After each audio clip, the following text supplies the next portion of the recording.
Come in from the rain now. Let the glass door slide closed behind you, soft and certain, sealing away the wet midnight air. You are here now aboard an old train, gliding gently through the vineyards of Bordeaux, and there is nowhere else you need to be. Feel the small berth around you, the brass fittings dulled with age and touch, the lace curtain barely stirring. Beyond the frosted cool glass, rain falls in long silver threads, and somewhere out there, rows of sleeping vines stretch toward a horizon you cannot see. You are warm, you are dry, you are exactly where you need to be. Pull the wool blanket a little higher. Let your shoulders soften into the velvet seat. Tonight, there is only the rain, the rhythm of the rails, and the slow, unhurried hours ahead of you. Close your eyes if you'd like. You don't have to watch the countryside pass. You only have to listen. Let us begin.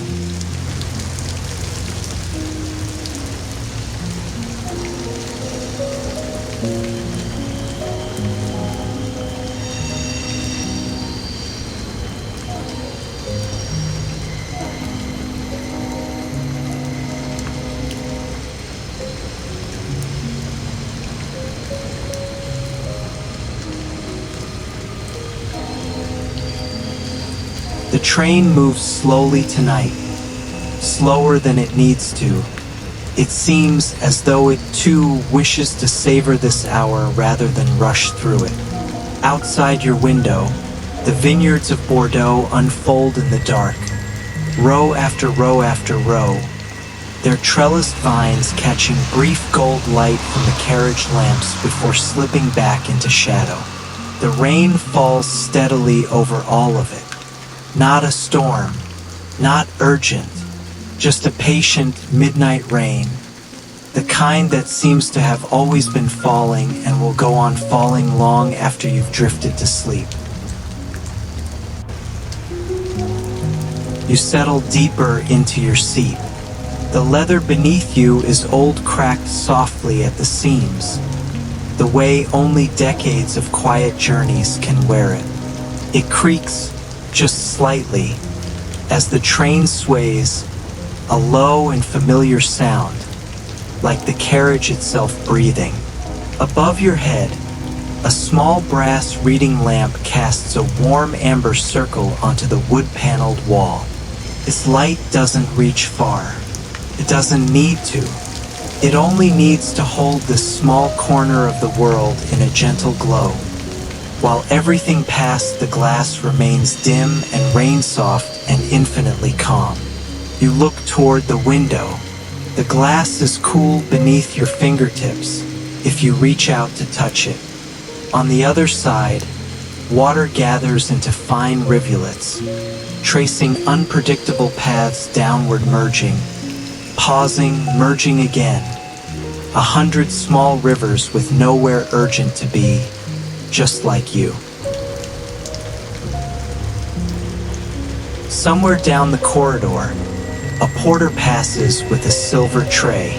You hear it before you see it, the gentle clink of crystal, a stemmed glass shifting slightly against another, a spoon settling against porcelain. It's an old sound, a comforting sound. The sound of a night train that has made this same slow journey 1,000 times before, carrying 1,000 other travelers just as tired, just as ready to rest. He doesn't stop at your door. There's no need. You have everything you require. A woolen throw across your knees, a small glass of something warm on the side table, its steam curling upward and dissolving into the lamp's amber light.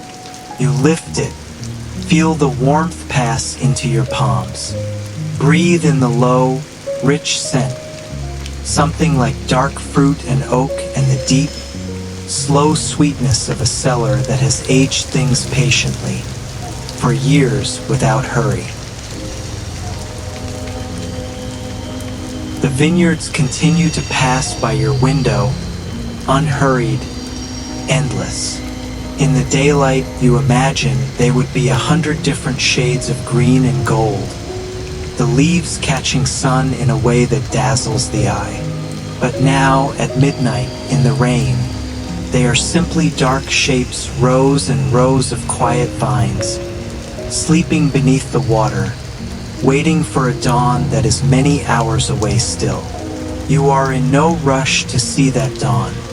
Notice how the rain sounds different here than anywhere else, softened by the glass, layered beneath the low mechanical hum of the train itself, and beneath that, the rhythmic clatter of wheels finding the seams in the rail. Three sounds woven together into one. A lullaby built entirely by accident, out of steel and rain and old French countryside.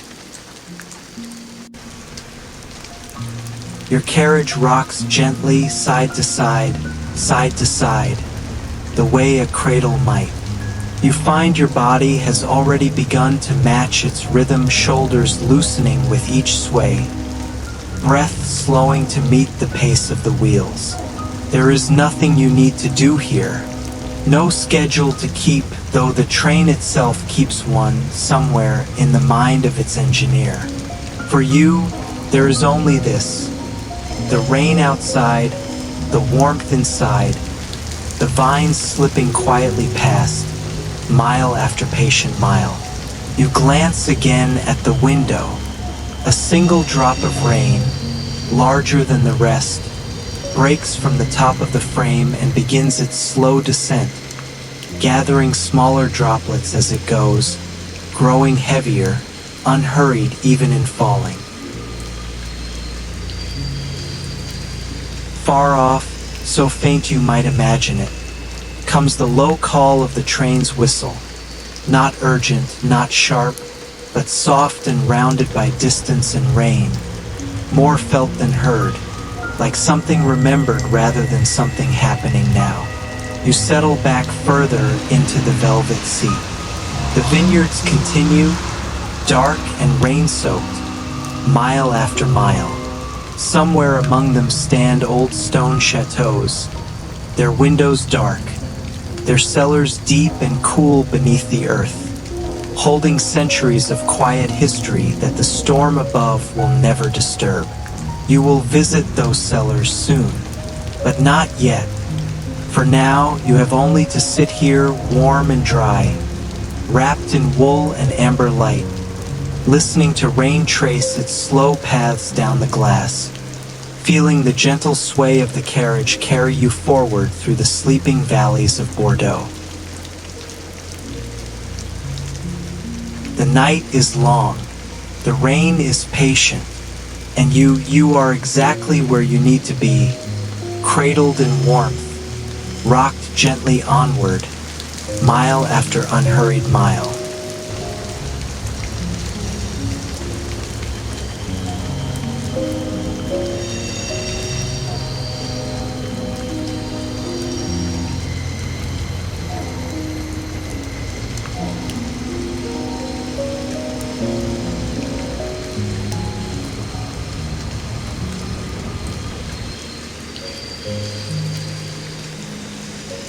Somewhere beneath the vineyards you've been passing, hidden far below the rain-soaked earth, there are rooms that have never once felt a storm.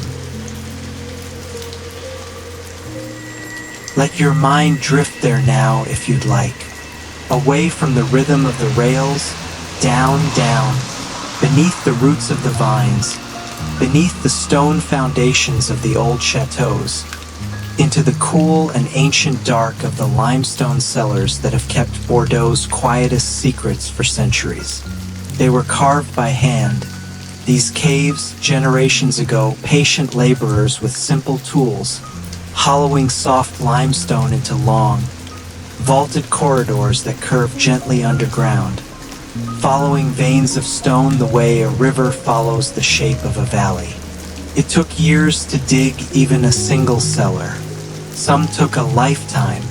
The workers who began them never lived to see them finished. And yet they carved anyway, slowly, unhurried, trusting that someone after them would carry the work onward. Down here, the air is always cool, always still.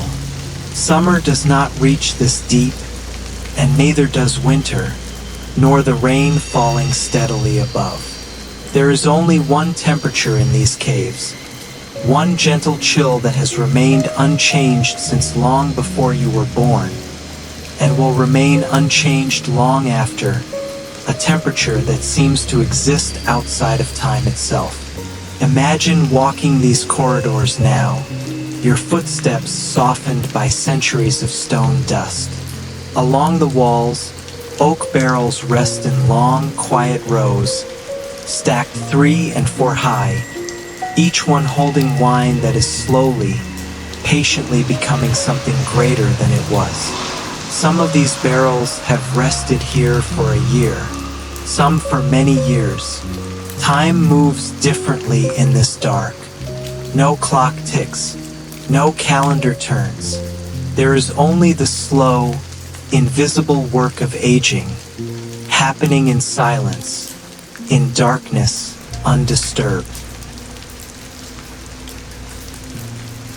Candlelight once was the only light down here. Small lanterns carried by cellar masters checking each barrel by hand, pressing an ear to the wood to listen for what could not be seen.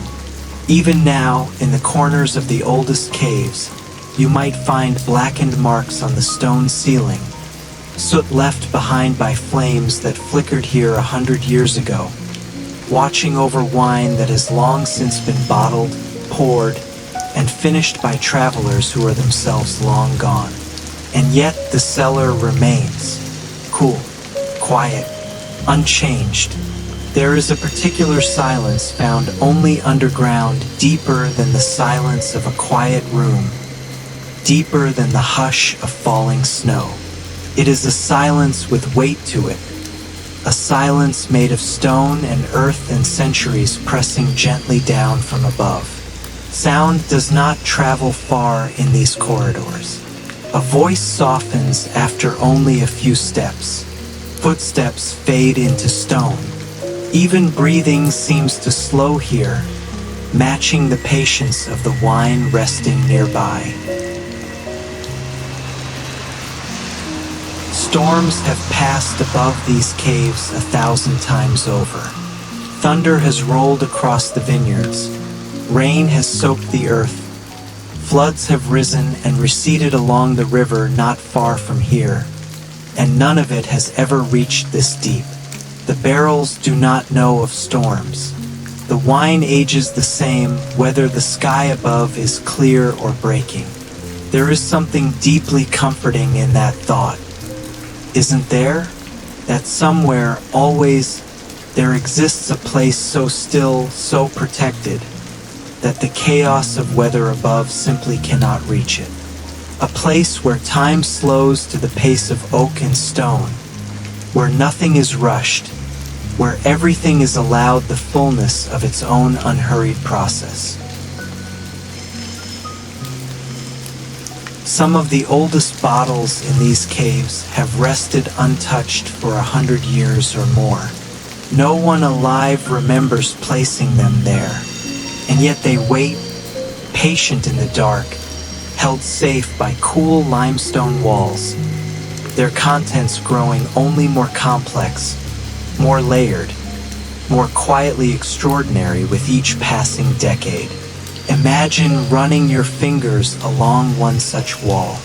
The stone is damp, slightly rough, cool against your skin, carved by hands that worked here so long ago their names have been forgotten, though their labor remains, holding up an entire hillside of vines and history above.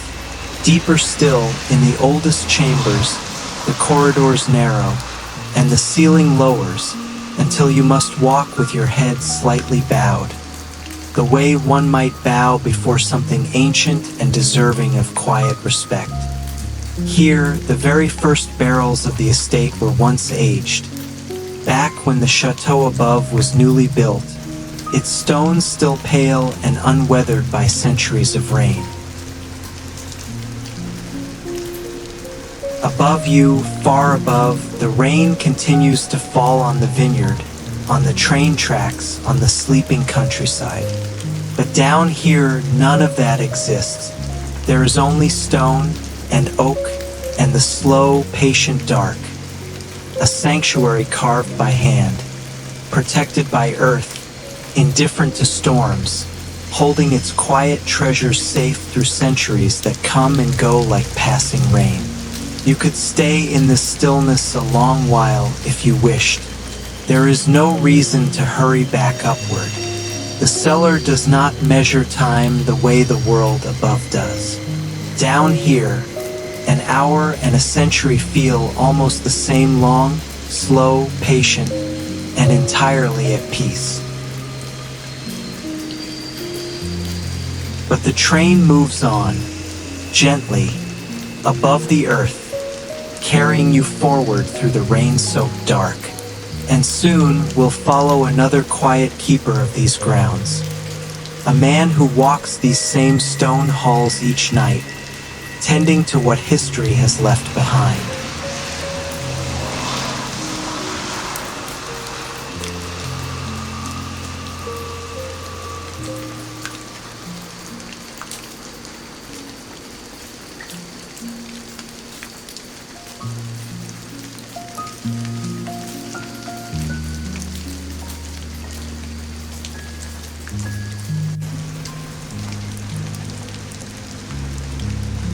Above the caves, above the sleeping barrels and their centuries of patient quiet, the rain continues to fall over the estate grounds steady, soft, unhurried, exactly as it has fallen every midnight this week, and every midnight for as long as the old keeper can remember. His name does not matter much to this story. What matters is the ring of iron keys at his belt, heavy and cool, worn smooth by decades of his own hand closing around them, night after night, on his slow walk through the grounds. He steps out from the small stone cottage where he lives alone, pulling his collar up against the rain, though he hardly minds it anymore. After so many years of these night walks, the rain has become something like company to him, a quiet companion that asks nothing, expects nothing, simply falls alongside him as he makes his rounds. The path from his cottage to the chateau leads beneath a row of old stone arches, built long before he was born, their edges softened now by moss and centuries of weather. He walks beneath them slowly, unhurried, his boots finding the same worn stones they always find, each step landing exactly where the last 1,000 steps have landed before it.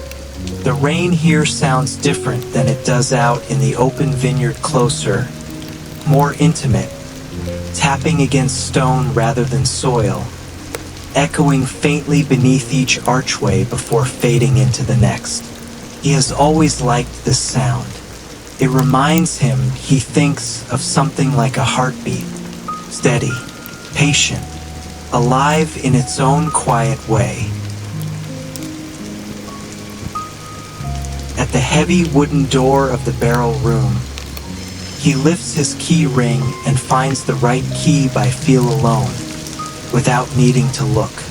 The iron is cold in his palm, but familiar.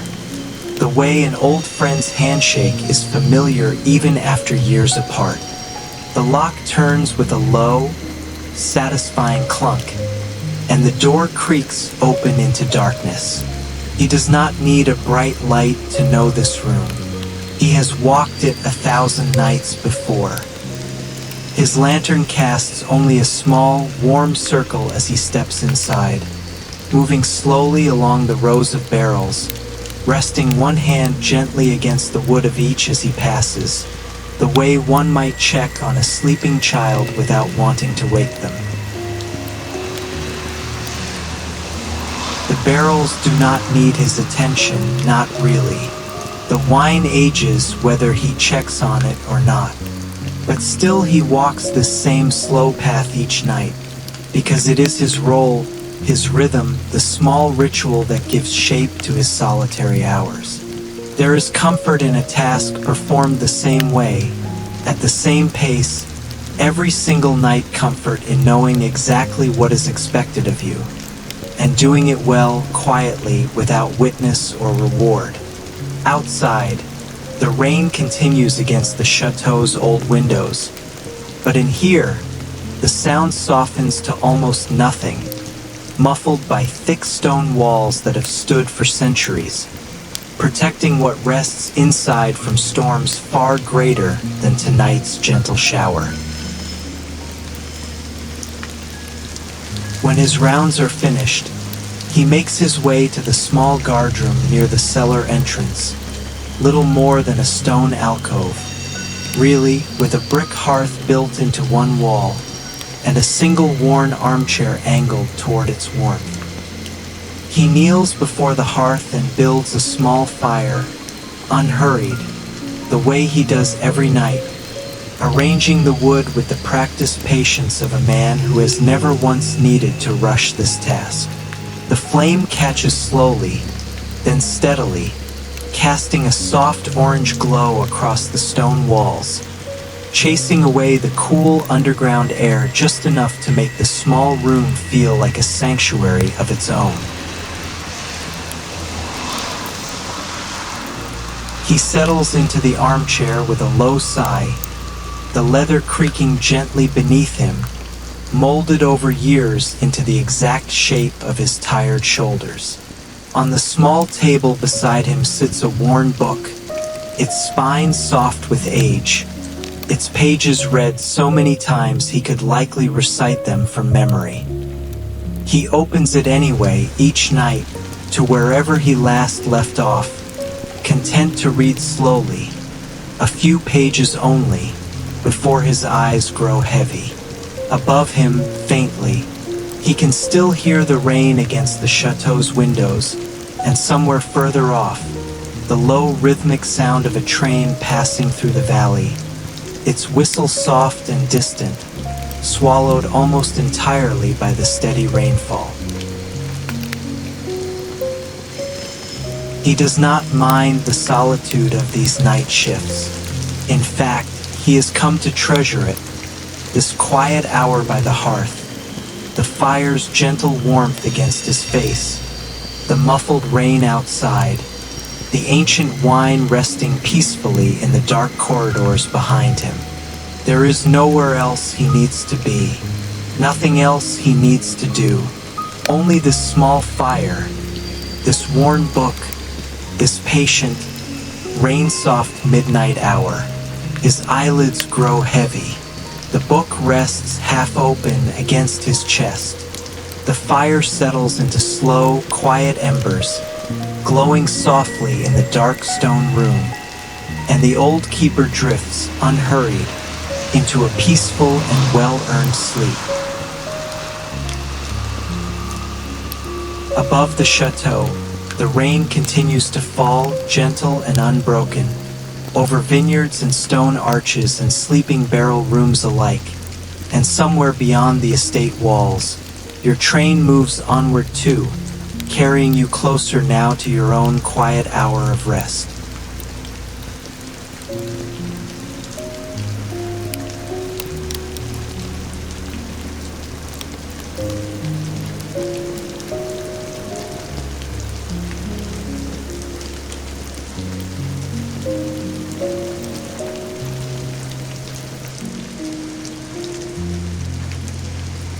The train moves on through the rain-soaked valley, and now, at last, it carries you back to your own private berth, where everything has been prepared for you, quietly, while you were away.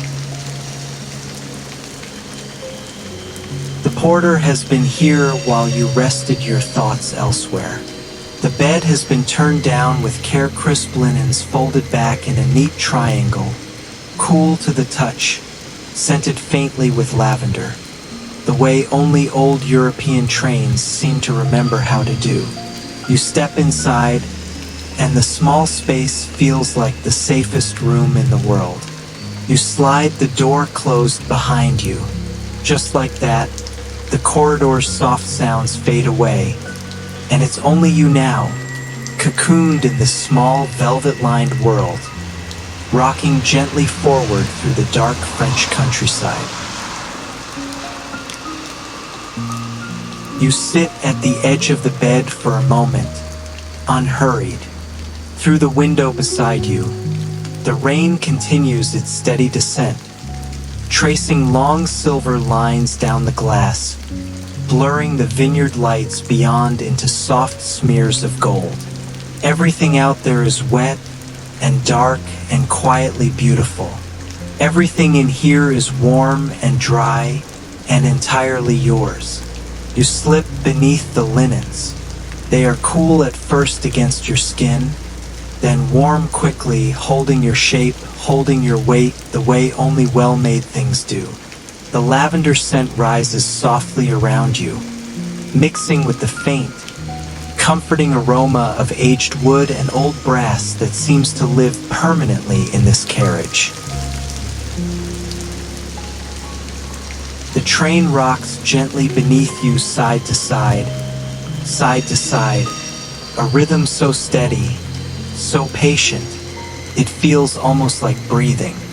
You find your own breath beginning to match it, slow and even, each inhale arriving with the gentle sway to one side, each exhale releasing as the carriage settles back. Outside, the rain never stops. It only continues, steady and unhurried, exactly as it has all night, exactly as it will until morning finds the vineyards and turns each raindrop into something bright and forgotten. But you won't be awake to see that. Not tonight. Tonight belongs entirely to rest. You glance once more toward the window, at the blurred gold lights of the last chateau sliding slowly past, its cellars deep and cool beneath it, its night watchman sleeping peacefully by his small fire, all of it continuing quietly on without you now, exactly as it always has, exactly as it always will. You do not need to watch any longer. Your eyes grow heavy. The wool blanket rests warm across your shoulders, the linens cool and soft beneath your hands, the whole small berth swaying gently, carrying you forward through the rain-soaked dark toward wherever morning waits. There is nothing left to do now, nothing left to see, only the steady rhythm of wheels on rail, only the patient rain against the glass, only the deep, unhurried comfort of a bed made just for you, in a small warm room, moving quietly through the sleeping vineyards of Bordeaux. Let your thoughts soften now, the way the rain has softened the whole countryside. Let the gentle rocking carry you further from waking, further into rest, further into the deep and velvet dark of true, unhurried sleep.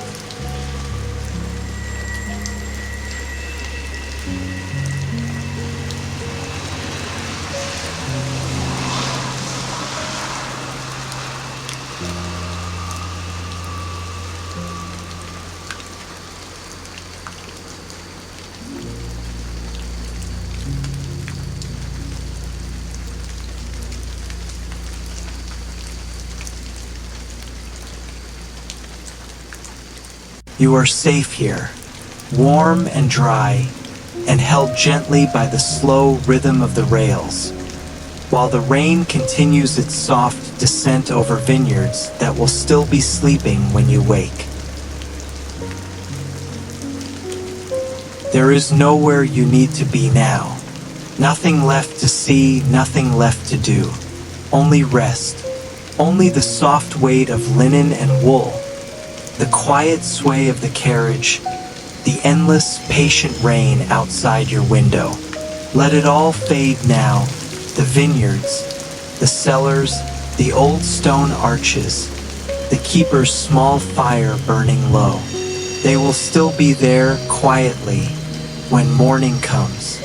For now they drift gently into dream, just as you do.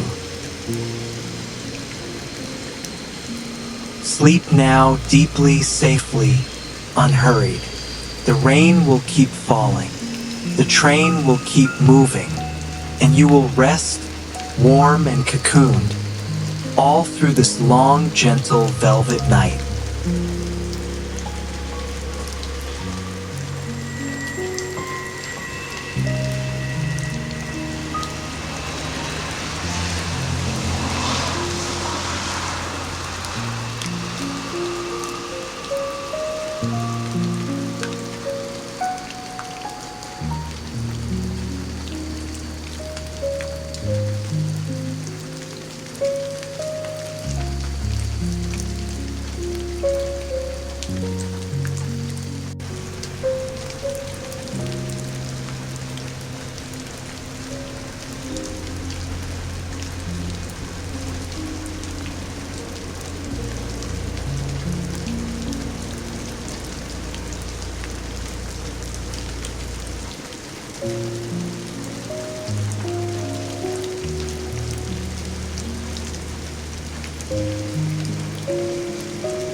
Thank you.